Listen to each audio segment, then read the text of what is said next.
and we're speculating it could be because he wants that record of consecutive defenses, I guess. Now, does this win streak mean anything to you? Do you look at I want to break a record, or how do you feel about that when it comes to fighting and records and things?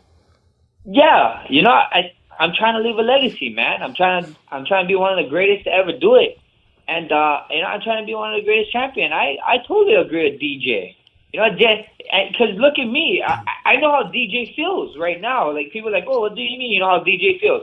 Imagine if DJ fought TJ, and TJ didn't make weight, and DJ was like, you know what, it's just fight. TJ wins, and he don't get a title defense.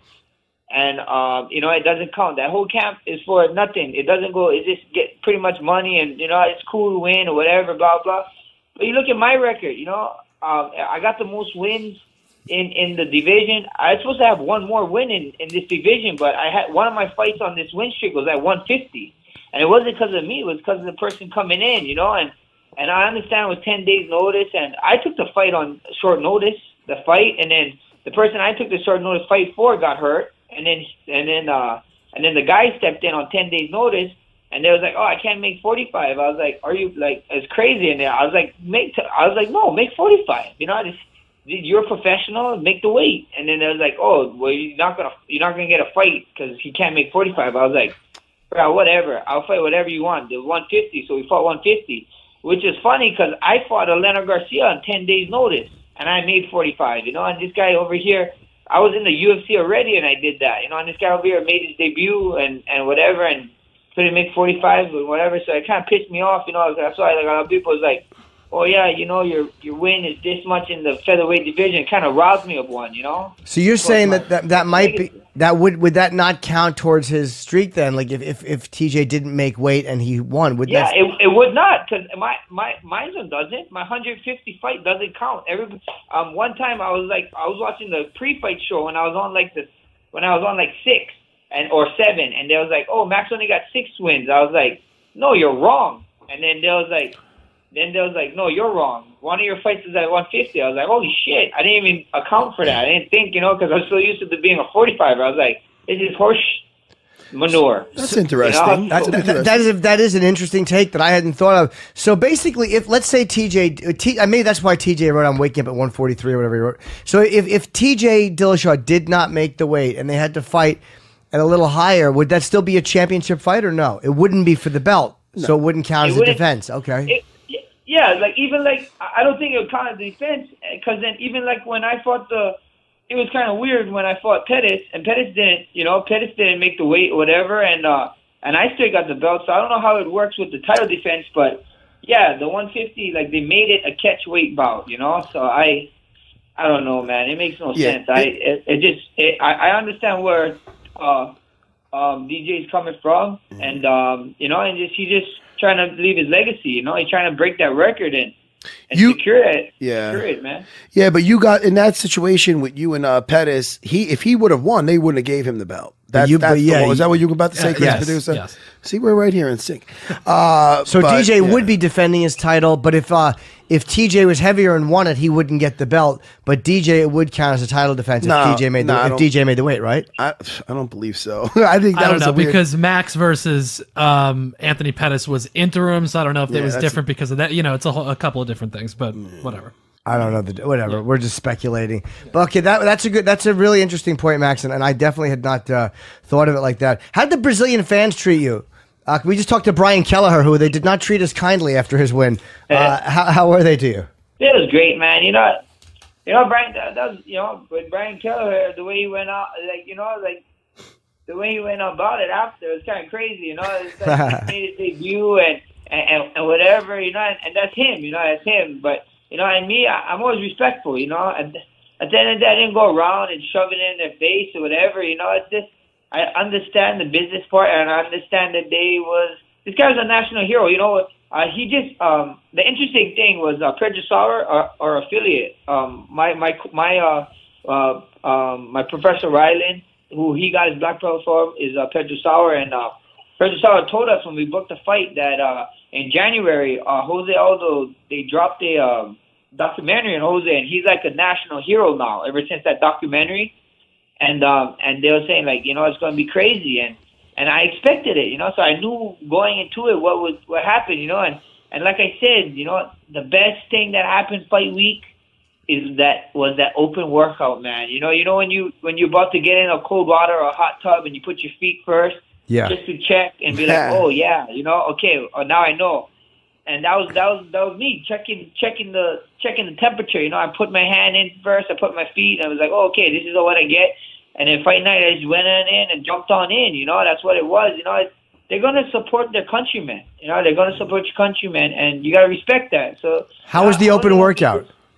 I loved it. You saw me cheering. I was cheering Boom Baba Hill with them. I didn't care. At the end of the day, if this was like, okay, 10 seconds, the whole crowd can get in there, punch back in the face. That's a different take. Sure. And then you kind of think like, shit, I don't want to fight in there if the whole crowd can come in and beat me up, and then they go back and we go back to fight. No, I'm fighting one man. And then there's another man or woman in there with us reffing the fight. So that's what I'm doing. I knew what it was, and I don't know what it was. I was saying, I told my coaches that after the fight, like, man, the crowd wasn't that bad. It was kind of like the Canadian crowd in the last fight. And a couple of them was like, man, I don't know where you were in that fight, but it was loud as shit. And I was like, what? Sorry. And I was like, what? I was like, I don't know. I was in the zone. I was focused. I must have been focused because I didn't really hear. I heard them be loud one time, and that's when I dropped Aldo, and all I heard them was chanting Aldo, and I was just telling myself, no, he's not getting up from this. This is. I need to finish it now. Yeah, this is my time, and got it done. Yeah, you were in the zone, man. But let me tell you, I saw that. I saw the video of you returning home, the champion, and your people love you. Yeah. Oh man, that was a great video. I saw you get out of the bus.